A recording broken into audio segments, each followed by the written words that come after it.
வணக்கம். ஆப்பிள் டிவியின் புதுச்சேரியில் இன்றைய முக்கிய நிகழ்வுகள்.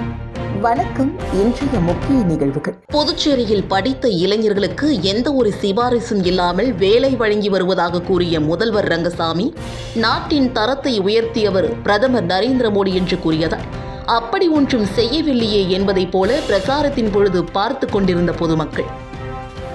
புதுச்சேரியில் பிரசாரத்தின் பொழுது மயங்கி விழுந்த காங்கிரஸ் வேட்பாளர் வைத்திலிங்கம் இதுவரை ஏசி காரில் சென்று 3 அல்லது 5 வருடத்திற்கு ஒருமுறை மக்களை சந்திக்க வெளியில் வந்தார். இப்படித்தான் நடக்கும் என்று சுட்டிக்காட்டி வரும் பல்வேறு அரசியல் கட்சியினர். புதுச்சேரியில் வாய்க்கால் தூர்வாரும் பணியின் பொழுது சுவர் இடிந்து விழுந்து 5 பேர் பலியான சம்பவத்தால் பரபரப்பு. இனி விரிவான இன்றைய நிகழ்வுகளின் தொகுப்பு. புதுச்சேரியில் வாய்க்கால் தூர்வாரும் பணியின் பொழுது சுவர் இடிந்து விழுந்ததில் தொழிலாளர்கள் 5 பேர் பலியான சம்பவம் பரபரப்பை ஏற்படுத்தியுள்ளது. புதுச்சேரி தேங்காய் திட்டு வசந்த் நகர் என்ற பகுதியில் ஸ்மார்ட் சிட்டி திட்டத்தின் கீழ் வாய்க்கால் அமைக்கும் பணி நடைபெற்று வருகிறது. இந்த பணியில் இன்று காலை தமிழக பகுதிகளை சார்ந்த 16 தொழிலாளர்கள் ஈடுபட்டிருந்தனர். அப்போது எதிர்பாரா விதமாக மின்துறையின் 33 ஆண்டுகள் பழமையான சுவர் திடீரென இடிந்து விழுந்தது. இதில் இடுபாடுகளுக்குள் இடையே தொழிலாளர்கள் சிக்கினர். இதுகுறித்து தகவல் அறிந்த முதலியார்பேட்டை போலீசார் மற்றும் தீயணைப்பு வீரர்கள் விரைந்து வந்து இடுபாடுகளில் சிக்கிய தொழிலாளர்களை மீட்டனர். இதில் 3 தொழிலாளர்கள் இடுபாடுகளில் சிக்கியும் கால்வாய் தண்ணீரில் மூழ்கியும் பரிதாபமாக இருந்தனர். அவர்கள் 3 பேரும் அரியலூர் நெட்டக்குறிச்சியை சார்ந்த பாக்கியராஜ், பாலமுருகன், ஆரோக்கியராஜ் என்பதும் தெரிய வந்தது. வாய்க்காலுக்கு மறுபக்கம் நின்றிருந்த 10 பேர் உயிர் தப்பினர். மீதமுள்ள 3 பேர் அரசு மருத்துவமனையில் அனுமதிக்கப்பட்டு சிகிச்சை பெற்று வந்த நிலையில் சிகிச்சைக்கு பலனின்றி கமல், ராஜேஷ் கண்ணா ஆகிய 2 உயிரிழந்தனர். இந்த விபத்து குறித்து முதலியார்பேட்டை போலீசார் வழக்கு பதிவு செய்து விசாரணையை மேற்கொண்டு வருகின்றனர்.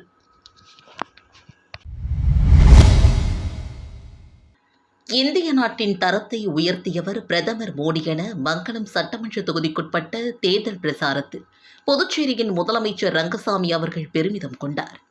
புதுச்சேரியில் தேசிய ஜனநாயக கூட்டணியின் பாஜக சார்பில் போட்டியிடும் வேட்பாளர் நமச்சிவாயத்தை ஆதரித்து முதலமைச்சர் ரங்கசாமி மங்களம் தொகுதிக்குட்பட்ட பல்வேறு பகுதிகளில் கூட்டணி கட்சியின் தலைவர்களுடன் திறந்தவெளி ஜீப்பில் பிரசாரம் மேற்கொண்டார்.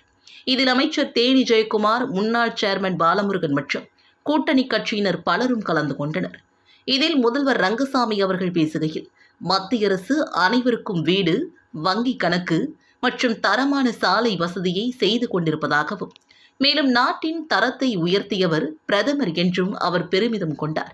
மேலும் கடந்த 3 ஆண்டுகளில் சொன்னதை புதுச்சேரி அரசு செய்து கொண்டிருப்பதாகவும், படித்த இளைஞர்களுக்கு எந்த ஒரு சிபாரிசும் இல்லாமல் அரசு வேலை கொடுத்து கொண்டு இருப்பதாகவும் கூறினார். தொடர்ந்து பேசியவர், கடந்த காங்கிரஸ் திமுக ஆட்சியில் சண்டை போட்டுக் கொண்டு இருந்ததால் எதுவும் செய்ய முடியவில்லை என்றும் அவர் குற்றம் சாட்டினார். புதுச்சேரியின் கிராமப்புறங்களில் நல்ல தரமான சாலைகள் போடப்பட்டுள்ளதால் ஜம்மென போக முடிகிறது என்றும் அவர் தெரிவித்தார்.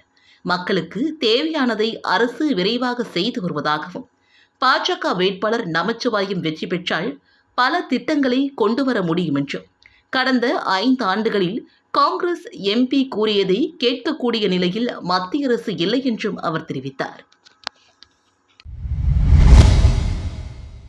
புதுச்சேரி காங்கிரஸ் வேட்பாளர் வைத்திலிங்கம் பிரசாரத்தின் பொழுது திடீரென மயங்கி சரிந்த சம்பவம் பரபரப்பை ஏற்படுத்தியுள்ளது. இந்திய கூட்டணி கட்சியின் சார்பில் புதுவை பாராளுமன்ற தொகுதியில் காங்கிரஸ் வேட்பாளர் வைத்திலிங்கம் போட்டியிடுகிறார். அவர் தொகுதி வாரியாக கூட்டணி கட்சி தலைவர்களுடன் வீதி வீதியாக திறந்த ஜீப்பில் பிரசாரம் செய்து வருகிறார். இன்று காலை புதுச்சேரி காமராஜர் நகர் தொகுதியில் வைத்திலிங்கம் வேனில் நின்றபடி பிரசாரம் செய்தார். அப்போது வள்ளலார் சாலையில் வாக்கு கேட்டு வேனில் சென்று கொண்டிருந்தார். இன்று காலை முதலே புதுவையில் வெயில் சுட்டெரித்தது. காலை 11:10 மணியளவில் வேனில் நின்றபடி வாக்கு சேகரித்து பிரசாரம் செய்த வைத்திலிங்கம் திடீரென மயங்கி அருகிலிருந்த சட்டமன்ற உறுப்பினர் வைத்தியநாதன் மீது சரிந்தார். உடனடியாக அருகில் இருந்தவர்கள் அவரை தாங்கி பிடித்தனர். வேனை நிறுத்தி அங்கே இருந்த வீட்டில் அமர வைத்தனர். அருகாமையில் இருந்த டாக்டர் அங்கு வரவழைக்கப்பட்டார். அவர் வைத்திலிங்கத்தை பரிசோதித்தார். அப்போது குறைந்த இரத்த அழுத்தம் காரணமாக மயக்கம் ஏற்பட்டுள்ளது என்றும், அதிக வெயில் இருப்பதால் குடிநீர் ஜூஸ் பருகும்படி டாக்டர் அறிவுறுத்தினார். இதனையடுத்து வைத்திலிங்கத்திற்கு எலும்பிச்சை ஜூஸ் அளிக்கப்பட்டது. சிறிது நேரம் ஓய்வு எடுத்துவிட்டு பகல் 11:30 மணியளவில் மீண்டும் ஜீப்பில் ஏறி வாக்கு சேகரிப்பை தொடர்ந்தார். புதுச்சேரி மக்களவை தொகுதியில் பாஜக, காங்கிரஸ், அதிமுக உட்பட 26 வேட்பாளர்கள் போட்டியிடுகின்றனர். புதுச்சேரி தேர்தல் நடத்தும் அதிகாரியும் மாவட்ட ஆட்சியருமான குலோத்துங்கன் வெளியிட்டுள்ள செய்திக்குறிப்பில், புதுச்சேரியில் மக்களவை தொகுதியில் 26 பேர் போட்டியிடுகின்றனர். இறுதி வேட்பாளர் பட்டியல் வெளியிடப்பட்டு சின்னங்கள் ஒதுக்கீடு செய்யப்பட்டன. தேர்தல் ஆணையத்தால் அங்கீகரிக்கப்பட்ட கட்சிகளுக்கு முதலில் சின்னங்கள் ஒதுக்கப்பட்டன. அதன்படி பாஜகவில் போட்டியிடும் நமச்சிவாயம் அவர்களுக்கு தாமரையும், காங்கிரஸில் போட்டியிடும் வைத்திலிங்கம் அவர்களுக்கு கை சின்னமும், அதிமுகவில் போட்டியிடும் தமிழ்வேந்தன் அவர்களுக்கு இரட்டை இலை சின்னமும், பகுஜன் சமாஜ் கட்சியில் போட்டியிடும் அலங்கார வேலு அவர்களுக்கு யானை சின்னமும் ஒதுக்கப்பட்டது.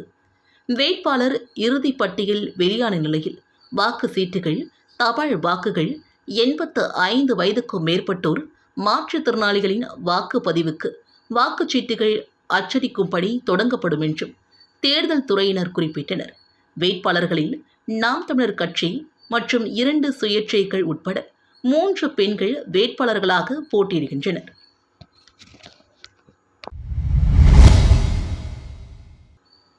திண்டிவனம் அருகே ஓட்டுநரின் கட்டுப்பாட்டை இழந்த லாரி சாலையோர பள்ளத்தில் கவிழ்ந்ததில் இடுபாடுகளில் சிக்கிய லாரி ஓட்டுநரை பொதுமக்கள் மீட்டு மருத்துவமனைக்கு அனுப்பி வைத்தனர். திருநெல்வேலி மாவட்டத்தை சார்ந்தவர் நிரூபன், வயது 33. கோவையிலிருந்து வீட்டு சாமான்களை சென்னை கேளம்பாக்கத்திற்கு பார்சல் அருகில் ஏற்றி சென்றார்.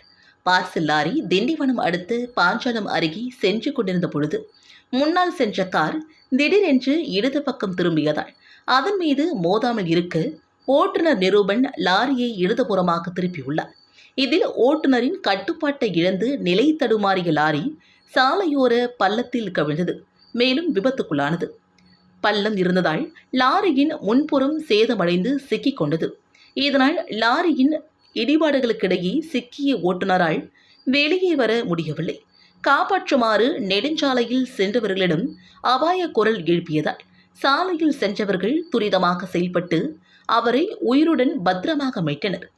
காலில் பலத்த காயம் அடைந்த ஓட்டுநர் நிரூபனை சிகிச்சைக்காக திண்டிவனம் அரசு மருத்துவமனைக்கு அனுப்பி வைத்தனர்.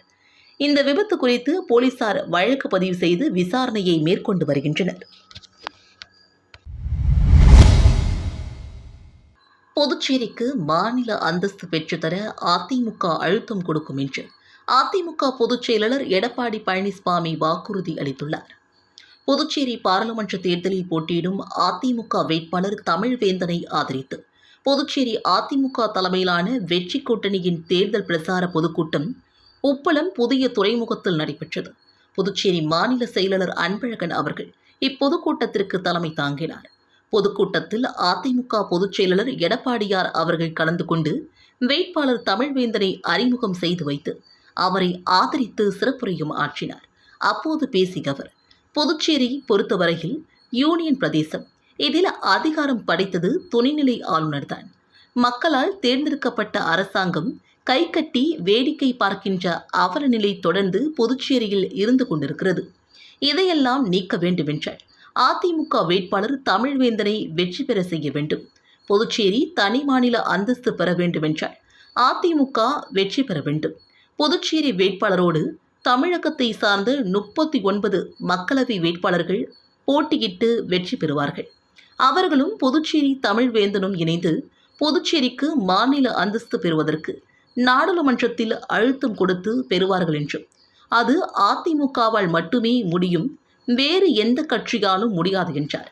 கிட்டத்தட்ட 43 ஆண்டு காலங்களாக காங்கிரஸ், திமுக, என்ஆர் காங்கிரஸ் கட்சிகள் மாறி மாறி இந்த மாநிலத்தை ஆண்டு கொண்டிருப்பதாகவும், ஆனால் மாநிலத்தின் உரிமையை அவர்களால் மீட்க முடியவில்லை என்றார். அது அதிமுக வேட்பாளர் வெற்றி பெற்றால்தான் மீட்க முடியும். அந்த திராணி அதிமுகவிற்கு மட்டும்தான் இருக்கிறது என்றும் அவர் குறிப்பிட்டார். அதற்கு நீங்கள்தான் ஒத்துழைப்பு கொடுக்க வேண்டும் என்றும், எங்கள் வேட்பாளர் வெற்றி பெற்றால் ரேஷன் கடைகள் திறக்கப்படும் என்றார்.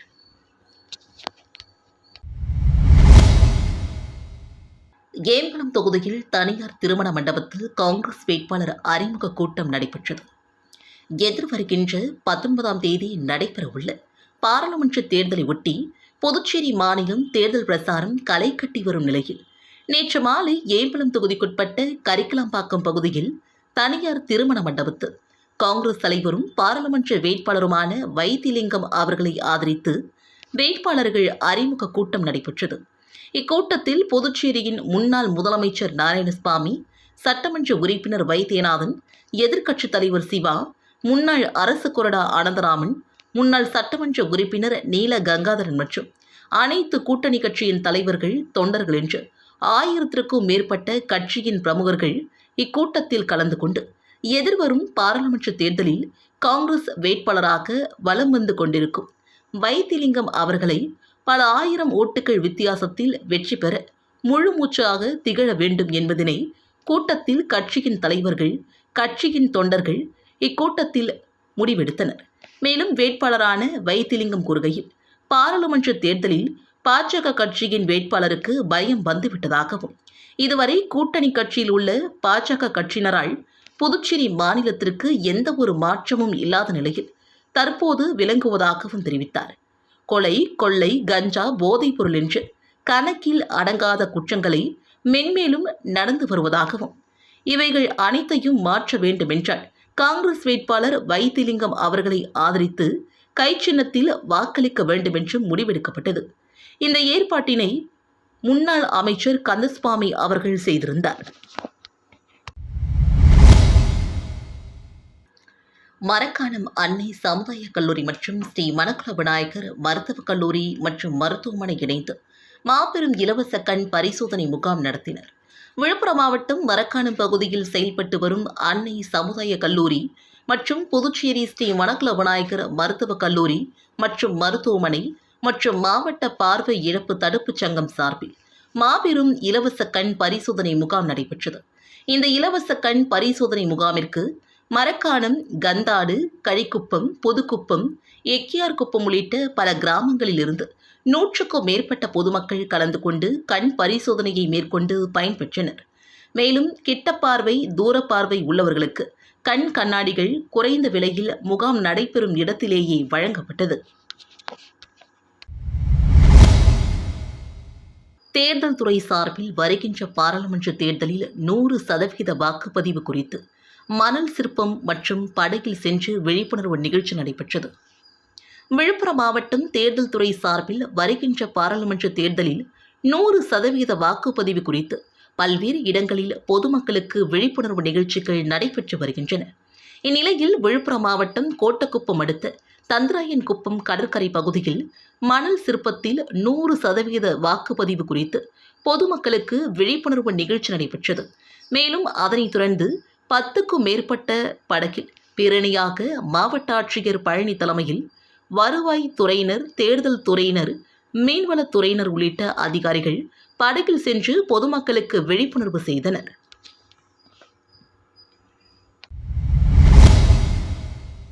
திருபுவனை தொகுதி என்ஆர் காங்கிரஸ் கட்சியின் ஆலோசனைக் கூட்டம் முன்னாள் சட்டமன்ற உறுப்பினர் கோபிகா தலைமையில் நடைபெற்றது. புதுச்சேரியில் நடைபெறவிருக்கும் நாடாளுமன்ற தேர்தலில் போட்டியிடும் என்ஆர் காங்கிரஸ் கட்சி தலைமையிலான தேசிய ஜனநாயக கூட்டணியின் வேட்பாளர் நமச்சிவாயத்தை ஆதரித்து வாக்கு சேகரிக்கும் பணியை மேற்கொள்ள இருப்பதை தொடர்ந்து மதகடிப்பட்டு பகுதியில் முன்னாள் சட்டமன்ற உறுப்பினர் கோபிகா தலைமையில் ஆலோசனைக் கூட்டம் நடைபெற்றது. இதில் திருபுவனை தொகுதிக்குட்பட்ட செல்லிப்பட்டு, சோரப்பட்டு, குச்சிப்பாளையம், ஆண்டியார்பாளையம், திருபுவனை, மதகடிப்பட்டு உள்ளிட்ட 18 கிராமங்களை சார்ந்த என்ஆர் காங்கிரஸ் கட்சி நிர்வாகிகள் அனைவரும் இங்கு நடைபெற்ற ஆலோசனைக் கூட்டத்தில் பங்கேற்று தங்களது கருத்துக்களை எடுத்துரைத்தனர். மேலும் பிரசாரம் மேற்கொள்ள வருகின்ற முதலமைச்சர் ரங்கசாமி மற்றும் வேட்பாளர் நமச்சிவாயத்திற்கு திருபுவனை தொகுதி முழுவதும் சிறப்பான முறையில் வரவேற்பு அளிப்பது என்றும், திருபுவனை தொகுதியில் அதிக வாக்குகள் பெறுவது என்றும் இது சம்பந்தமாகவும் இக்கூட்டத்தில் ஆலோசிக்கப்பட்டது.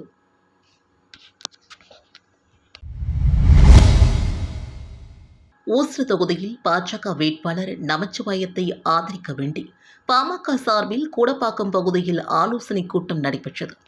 புதுச்சேரி மாநில பாட்டாளி மக்கள் கட்சியின் முன்னாள் இளைஞரணி செயலாளர் ரமேஷ் வேண்டுகோளுக்கிணங்க பாமக சார்பாக கூடப்பாக்கம் கிளையில் ஆலோசனை கூட்டம் நடைபெற்றது.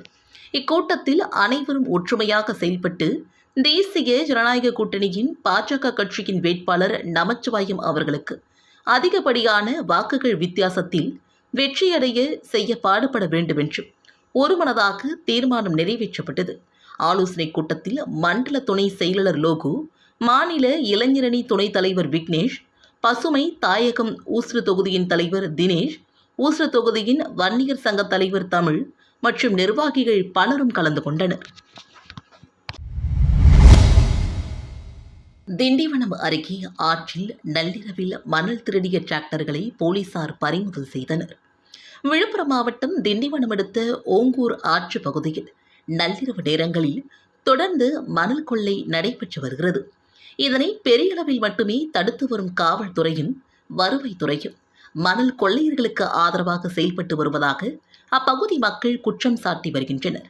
தினசரி நடைபெற்று வரும் இந்த மணல் கொள்ளை மாதத்தில் ஒரு சில வண்டிகளை மட்டுமே பிடித்து வழக்கு போடுவதை போலீசார் வாடிக்கையாகவும் கொண்டுள்ளனர். இதேபோன்று நேற்று நள்ளிரவு கடம்பாக்கம் அருகே ஓங்கூர் ஆற்றில் 2 டிராக்டர்களில் மணல் அள்ளி கொண்டிருப்பது குறித்து போலீசாருக்கு கிடைத்த ரகசிய தகவலின் அடிப்படையில் சம்பவ இடத்திற்கு ஓலக்கூர் போலீசார் விரைந்து வந்தனர். போலீசாரை கண்டவுடன் மணல் ஏற்றிய 2 டிராக்டர்களையும் அங்கேயே விட்டுவிட்டு டிராக்டர் ஓட்டுநர்கள் தலைமறைவாகினர். பறிமுதல் செய்யப்பட்ட டிராக்டர் ஓலக்கூர் காவல் நிலையத்திற்கு கொண்டு வரப்பட்டது. டிராக்டரில் எவ்வித பதிவிலும் எழுதப்படாமல் உள்ளது. ஆனால் சீனிவாச ரெட்டியார் கடோம்பாக்கம் அரவிந்த் என்ஜினியரிங் ஒர்க்ஸ் என்ற பெயர் மட்டும் அதில் குறிப்பிடப்பட்டுள்ளன.